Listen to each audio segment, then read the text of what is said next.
Hi guys, ಎಲ್ಲರಿಗೂ ನಮಸ್ತೆ. ಇವತ್ತಿನ ವೀಡಿಯೋ ಮಾಡೋದಕ್ಕೆ ಏನು ರೀಸನ್ ಅಂದರೆ, ಡೈಲಿ ಡ್ಯೂಟಿಗೆ ಬರಬೇಕಾದ್ರೆ ಒಂದು ಅಜ್ಜಿ ಕಾಣಿಸ್ತಿತ್ತು. ಕೆರೆ ಹತ್ರ ಕೂತ್ಕೊಂಡು ಮೀನು ಹಿಡ್ಕೊಂಡು ಆ ಅಜ್ಜಿ ಕೂತಿರ್ತಿತ್ತು. ನಾನು ಇವತ್ತು ಡೈಲಿ ಇಲ್ಲಿರುತ್ತಲ್ವ ಅಂತ ಹೇಳ್ಬಿಟ್ಟು ಆ ಅಜ್ಜಿ ಹತ್ರ ಹೋಗಿ ಮಾತಾಡಿದೆ.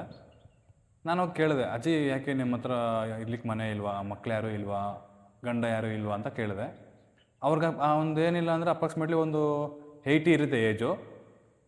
ಹೋಗಿ ಕೇಳಿದ್ರೆ ಆ ಅಜ್ಜಿ ಹೇಳ್ತು ನನಗೆ, ನೋಡಪ್ಪ ನನಗೆ ಮಕ್ಕಳಿದ್ದಾರೆ, ಎಲ್ಲರೂ ಇದ್ದಾರೆ, ಮದುವೆ ಮಾಡಿದ್ದೀನಿ, ಮಕ್ಕಳಿಗೆ 2 ಸೊಸೆಯಂದಿರು ಇದ್ದಾರೆ, ಅವ್ರ ಪಾಡ್ಗೆ ಅವರಿದ್ದಾರೆ, ನನ್ನ ಪಾಡ್ಗೆ ನಾನಿದ್ದೀನಿ. 2 ಕೋಟಿ ಬಂಡವಾಳ ಕೊಟ್ಬಿಟ್ಟು ಮನೆ ಕಟ್ಸಿದ್ದೀನಿ. ನನಗೆ ಮನೆ ಕೂತ್ಕೊಂಡೋಗಿ ಬೇಜಾರಾಗುತ್ತೆ, ಹಂಗಾಗಿ ಇದಕ್ಕೆ ಬರ್ತೀನಿ ಅಷ್ಟೇ. ನಾನು ಇವಾಗ ಈ ಅವತಾರದಲ್ಲಿ ಇದ್ದೀನಿ, ಈ ಬಟ್ಟೆಗಳು ಹಾಕ್ಕೊಂಡು ಡೈಲಿ ಕೂತ್ಕೊಂಡು ಮೀನು ಹಿಡಿತೀನಿ ಅಂದ ತಕ್ಷಣಕ್ಕೆ ನಾನೇನು ಭಿಕಾರಿ ಅಲ್ಲ, ಭಿಕ್ಷೆ ಬಿಡೋರಲ್ಲ, ಆ ಥರ ನಾನು ಕೇಳಿಲ್ಲ ಅಜ್ಜಿ.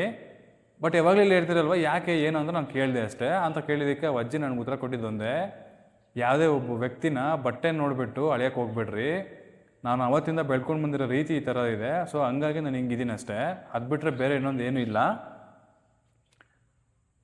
2 ಕೋಟಿ ಮನೆ ಕಟ್ಟಿ ಅವಜ್ಜಿ ಸಿಂಪಲ್ ಆಗಿದ್ದಾರೆ ಅಂತಂದರೆ, ನಾವು ಏನಾದರೂ ಆದರೆ ಸ್ವಲ್ಪನೇ ಕಷ್ಟ ಆಗ್ತಾ ಇರುತ್ತೆ.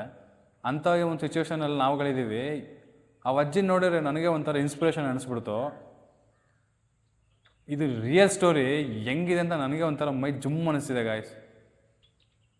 ದುಡ್ಡು ಮಾಡಬೇಕು, ದುಡ್ಡು ಮಾಡಿದ್ರೆ ಆ ಅಜ್ಜಿ ಥರ ದುಡ್ಡು ಮಾಡಿ ಸೈಲೆಂಟಾಗಿರಬೇಕು.